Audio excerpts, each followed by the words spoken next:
As a freelancer जब मेरा सबसे पहला इंटरनेशनल पेमेंट आया था, तो मुझे सबसे ज़्यादा दिक्कत हुई थी ये सॉर्ट आउट करने में कि मैं मेरा इंटरनेशनल पेमेंट किस पेमेंट मोड से लूँ, ताकि उस पे कोई बहुत टैक्स ना लगे। दूसरा, मुझे कम से कम कन्वर्जन फी पे करनी पड़े। और तीसरा, क्लाइंट भी सेफ तरीके से वो पैसे मुझ तक पहुंचा सके। और फिर मेरी रिसर्च से मुझे समझ में आया कि कौन कौन से ऐसे पेमेंट मोड हो सकते हैं जो एज अ फ्रीलांसर आपके बहुत काम के होंगे। हाय, मैं हूं आकांक्षा। मैं एक ऑडियो वीडियो आर्टिस्ट हूं। 10-12 साल मैंने as a radio jockey India के टॉप एफएम चैनल्स के साथ काम किया। 3 साल मैंने जी मीडिया के साथ में उनके e commerce channel easy mall के साथ एज अ टीवी एंकर काम किया। उसके बाद पैंडेमिक में जब मेरी जॉब चली गई, तब मैंने as a audio video artist completely freelancer की तरह काम करना शुरू किया। इससे पहले भी मैं एज अ फ्रीलांसर काम करती थी, लेकिन ज्यादातर वॉइस ओवर आर्टिस्ट या फिर स्टेज एंकरिंग करती थी, और जो कि ज्यादातर इंडिया से ही होती थी, तो डोमेस्टिक पेमेंट होते थे। जब मैंने ऐसा फुल टाइम फ्रीलांसर काम करना शुरू किया, तो फिर US, UK, UAE, middle east, इन सभी एरिया से जब मेरे क्लाइंट्स हुए, तो मुझे उनसे पेमेंट मोड किस तरह से लेना है, किस मोड से पेमेंट लेना है, ये भी मुझे ही क्लाइंट्स को बताना था।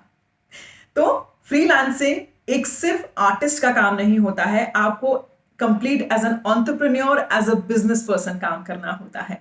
और यही सारी चीजें, यही सारी इंफॉर्मेशन मेरे चैनल पर मैं आपको देती हूं।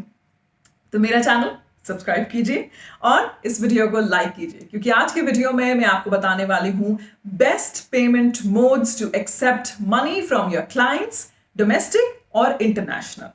सबसे पहले बात करते हैं डोमेस्टिक।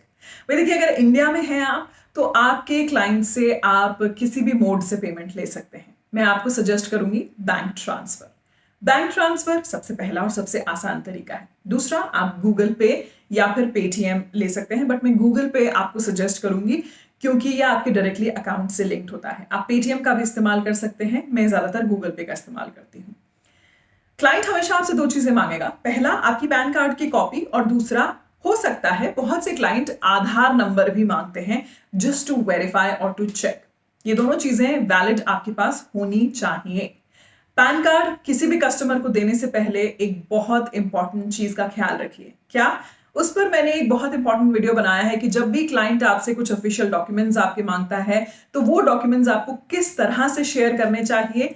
ये जो मेरी प्लेलिस्ट है, unlock the freelancer in you, the power of freelancing, उसमें आप चेक कीजिएगा कि अपने डॉक्यूमेंट्स अपने क्लाइंट को देने से पहले आपको किन बातों का ध्यान रखना चाहिए। तो ये तो हुआ डोमेस्टिक पेमेंट लेने का तरीका। अब आते हैं इंटरनेशनल पेमेंट, जो कि सबसे बड़ा सवाल है। बहुत सारे लोग पूछते हैं कि कैसे सेफ तरीके से और मिनिमम कन्वर्जन रेट दिए हम इंटरनेशनल पेमेंट क्लाइंट से एक्सेप्ट कर सकते हैं। ओके, तो अगर तो आप पहली बात फाइवर के थ्रू, फ्रीलांसर के थ्रू और अपवर्क के थ्रू काम करते हैं, तो इन तीनों के थ्रू अगर आप क्लाइंट से पेमेंट ले रहे हैं, तो इन तीनों के अपने अपने मोड हैं। जैसे freelancer.com पे मैं अक्सर एक्सप्रेस ट्रांसफर का इस्तेमाल करती हूँ, पेपेल का भी आप इस्तेमाल कर सकते हैं। लेकिन freelancer.com पे एक कंडीशन है कि मिनिमम $30 होना चाहिए, तभी आप वो जो पैसे हैं वो आपके पेपेल अकाउंट में ट्रांसफर कर सकते हैं। फाइवर पे मैं पेपेल का इस्तेमाल करती हूँ, आप डायरेक्ट बैंक कनेक्ट कर सकते हैं। अपवर्क पे भी सेम, आप अपनी डायरेक्ट बैंक कनेक्ट कर सकते हैं। अब बात आती है कि अगर आप क्लाइंट से इन तीनों प्लेटफॉर्म से अलग हटके काम कर रहे हैं, क्योंकि ऐसे बहुत से मेरे लॉन्ग टर्म क्लाइंट हैं जिनके साथ मैं रेगुलर काम करती हूँ, तो मैं हर बार इन तीनों वेबसाइट्स को कमीशन नहीं देना चाहती हूँ। ठीक है, तो मैं क्लाइंट से जब अलग हटके काम करती हूँ, तो एक छोटी सी बात, कॉन्ट्रैक्ट जरूर बनाइए अपने क्लाइंट्स के साथ। कॉन्ट्रैक्ट के साथ जब आपको ट्रस्ट हो जाए, तब आप उनसे ऑफ इन वेबसाइट्स काम कर सकते हैं। तो आप पेमेंट किस मोड पे ले सकते हैं? नंबर 1 हुआ आपका पेपैल और स्ट्राइप। ये दोनों मैं एक साथ आपको इसलिए बता रही हूं क्योंकि हैं दोनों अलग मोड ऑफ पेमेंट। दोनों पे आपको अपना अकाउंट बनाना होता है, एक डैशबोर्ड आपको मिलता है। और मैं पेपैल क्योंकि ज्यादा इस्तेमाल करती हूं, तो एक बहुत ही कन्वीनियंट तरीका होता है जिसपे आप इनवॉइस जनरेट कर सकते हैं, ऑटोमेटिक इनवॉइस बना सकते हैं, अपने इनवॉइस जो है स्केड्यूल करके रख सकते हैं, जो क्लाइंट्स को ऑटोमेटिक डिलीवर हो जाएंगे। और आपका पूरा जो एक तरीके से मिनी ऑफिस अकाउंट्स होता है ना, वो वहां पे मेंटेन आप करके रख सकते हैं। अगर आप आगे किसी और को पेमेंट कर रहे हैं, तो वो आप पेपैल और स्ट्राइप पे कर सकते हैं। दोनों को मैं एक साथ इसलिए बता रही हूं क्योंकि दोनों का आप मैं सामने स्क्रीन पे देखेंगे, जो यूसेज का रेट है वो बिल्कुल सेम है, कोई फर्क नहीं है। तो आप दोनों में से जिसको इस्तेमाल करना चाहते हैं उसको आप इस्तेमाल कर सकते हैं। दूसरा तरीका हुआ, बहुत ही बढ़िया तरीका है ये, ट्रांसफर वाइज। पहले इसका नाम था ट्रांसफर वाइज, अब ये हो गया है वाइस, WISE। इसकी सबसे खासियत ये होती है कि इसमें एक तो आप पैसा जो है वो आपके किसी डैशबोर्ड में, वॉलेट में नहीं जाता है, सीधे आपके अकाउंट में आता है, नंबर 1। दूसरी चीज, इसमें बहुत ही कम कन्वर्जन रेट होती है, और वो भी कन्वर्जन रेट जो है वो जो पैसा दे रहा है उसको देनी होती है, क्योंकि आपके अकाउंट में आपकी लोकल करेंसी में ही पैसा आता है। तो आपको किसी तरह की कन्वर्जन रेट या फिर ट्रांजैक्शन चार्जेस या प्रोसेसिंग चार्जेस इसको नहीं झेलना होता है। मेरे क्लाइंट से मेरी रिक्वेस्ट होती है कि वो मुझे ट्रांसफर वाइज के थ्रू पेमेंट करें। अगर नहीं करते हैं तो फिर मैं पेपैल पे जाती हूँ। ओके, तीसरा तरीका जो हो सकता है वो हो सकता है हमारे इंडिया से ही रेजर पे और पेयोनियर। रेजर पे, पेयोनियर काफी हद तक पेटीएम की तरह काम करती हैं। आप इन्हें अपने डोमेस्टिक क्लाइंट्स के लिए भी इस्तेमाल कर सकते हैं, बट मैं श्योरिटी के साथ नहीं कह सकती हूँ कि आपके इंटरनेशनल क्लाइंट ये प्रेफर करेंगे या नहीं करेंगे, लेकिन फिर भी आप इनका इस्तेमाल कर सकते हैं। इसके अलावा एक और ऑप्शन है जिसमें आप इंटरनेशनल पेमेंट एक्सेप्ट कर सकते हैं, जिसे कहते हैं बिटकॉइन। बिटकॉइन एक करेंसी है, लेकिन क्योंकि इंडिया में ये वैलिड करेंसी नहीं है, ये इलीगल है, तो मैं आपको सजेस्ट नहीं करूंगी कि अपने किसी भी क्लाइंट से आप इसमें पेमेंट लें।